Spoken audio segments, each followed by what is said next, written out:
এই মেশিনটা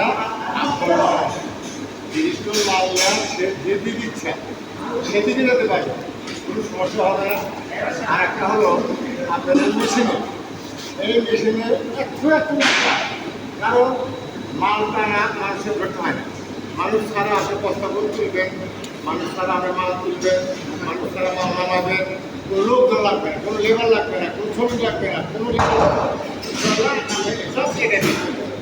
এটা সামনে আসবে, আবার মাল তুলে আসবে, এটা কখনো ক্ষয়ক্ষতি।